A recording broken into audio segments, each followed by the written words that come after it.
Meus amigos, muito boa noite a todos vocês, um excelente final de semana a todos. Muito obrigado uma vez mais por assistirem a um vídeo no canal Fernando Gil Economia Sem Ideologia. Mais uma vez eu quero aqui empenhar a minha palavra de que qualquer proposta de reflexão que eu leve a cabo aqui nesse canal será completamente desideologizada, ou seja, jamais vou pender para qualquer um dos dois espectros políticos que predominam aqui no país. Jamais lhes enviarei para um terreno ideológico. E eu peço a vocês que façam o mesmo quando vocês destinarem a esse vídeo as suas contribuições. Eu vou lê-las. Deixe o seu comentário, porque é importante saber o que vocês estejam pensando a respeito das propostas de reflexões que eu levo até vocês através desses vídeos e lives aqui nesse canal. Eu pediria a você que, caso goste dessa proposta, que caso goste desse conceito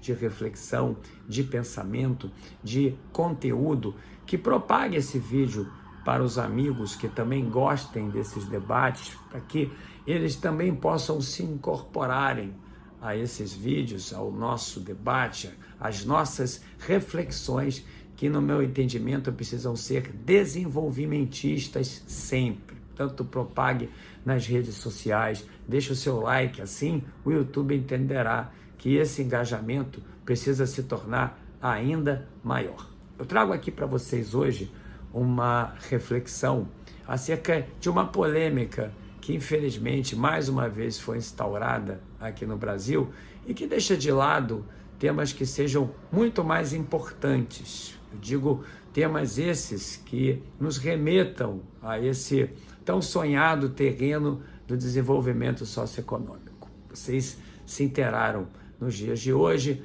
do debate que se instaurou entre o presidente do Senado e do Congresso Nacional, Rodrigo Pacheco, o governo, a Advocacia Geral da União e ao ministro do Supremo Tribunal Federal, o Zanin, que não por acaso, acredito eu, até por isso, gera tanta polêmica de decisão que tomou de suspender a desoneração de 17 setores muito importantes, intensivos em mão de obra na nossa economia. Eu quero aqui contar para vocês o embrião disso tudo. Tem uma lei de 2011 que vem sendo naturalmente renovada ao longo do tempo, desde 2011, que propicia essa desoneração na contribuição de previdência patronal desses 17 setores. Para vocês terem uma ideia, esses setores cobrariam, ou mesmo pagariam 20% de alíquota, de taxa dessa contribuição patronal, e com essa lei eles então pagam entre 1% e 4,5% em cima da sua receita bruta. Essa mesma lei, ela desonera municípios das suas contribuições previdenciárias de médio porte, ou seja, municípios de até mais ou menos 160 mil habitantes, também deixam de pagar a alíquota de 20% e passam a pagar uma alíquota entre 1,5% e 4,5%.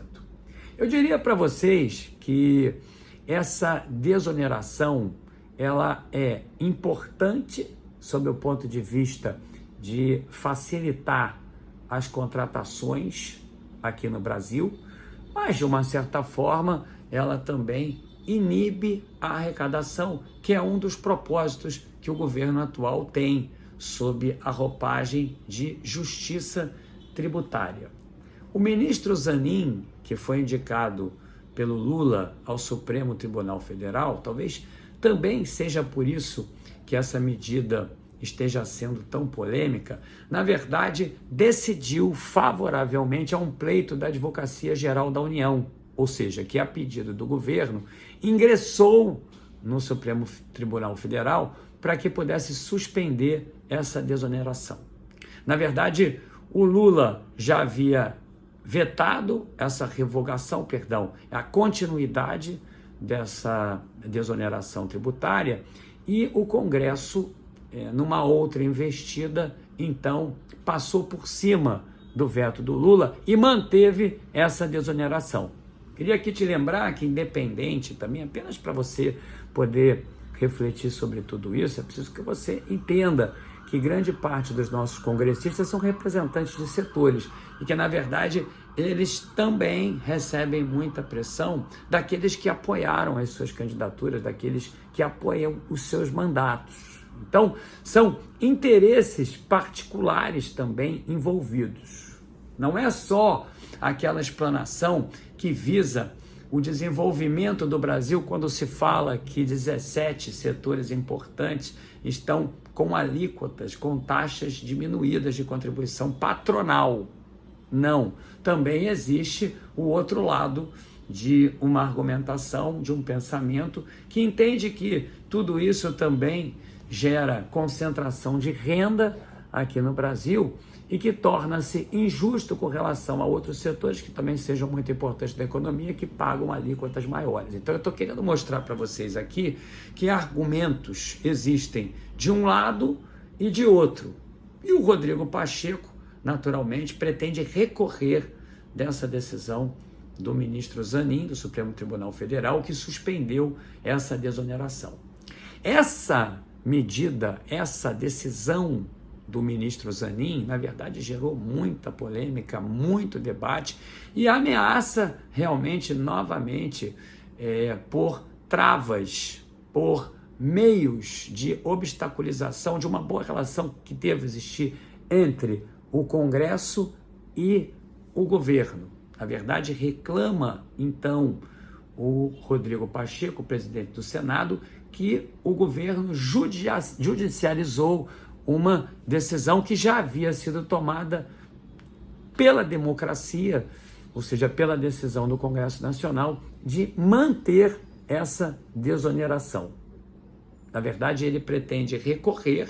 Essa medida foi, como eu disse, uma ação da Advocacia Geral da União, que, atendendo a um pedido do governo, recorreu ao ministro do Supremo Tribunal Federal para que pudesse, então, alegar inconstitucionalidade nessa desoneração. E aí tem um debate técnico a respeito disso, que, de acordo com o Pacheco, ela cumpre essa desoneração, a lei de responsabilidade fiscal, e, além do mais, tem também uma decisão favorável do mesmo Supremo Tribunal Federal, do ministro Lewandowski, atual ministro da Justiça, em prol, quando era ministro, em prol dessa desoneração, ou seja, pela decisão do ministro Lewandowski, atual ministro da Justiça, essa desoneração, alega o presidente do Senado, Rodrigo Pacheco, que é constitucional. Então, existe uma diferença de interpretação entre o Lewandowski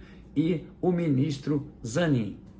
Não preciso dizer para vocês que isso gera bastante polêmica, não preciso dizer a vocês que hoje, no debate político, inúmeros empresários foram contrários.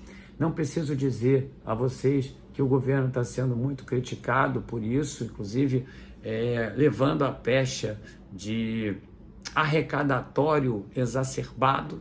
Esse é um dos termos que estão usando contra o governo.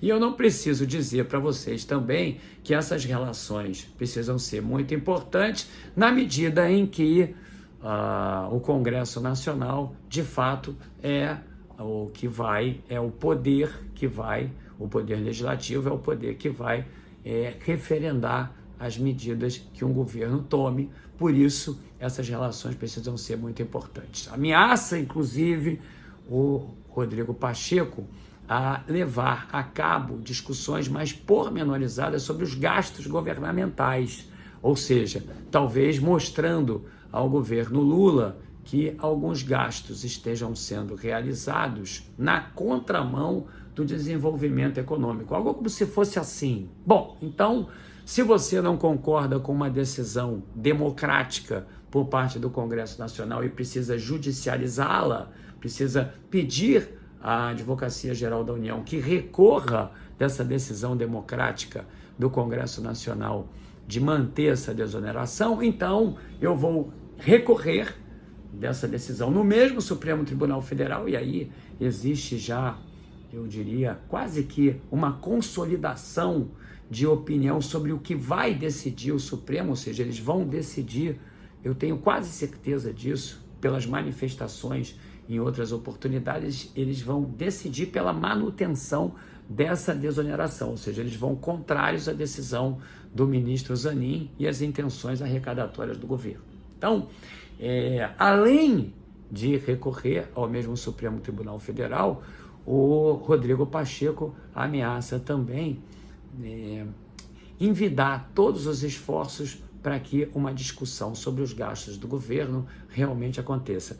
E isso aí, eu não preciso dizer a vocês que vai esquentar bastante, que vai prejudicar bastante essa relação do Congresso com o governo, que precisa ser sempre salutar, que precisa sempre ser levada a cabo pela via democrática, justamente para que, em conjunto, em união, pensemos um Brasil melhor. Então eu queria que você deixasse a tua opinião. É uma medida que gera muita polêmica, porque se por acaso essa desoneração não for mantida, por óbvio, os custos de contratação de mão de obra desses 17 setores que são intensivistas em mão de obra, ou seja, que têm as suas atividades realizadas pela mão de obra, ou seja, por trabalhadores, setor têxtil, automobilístico, uma série desses setores são contemplados aí nessa medida,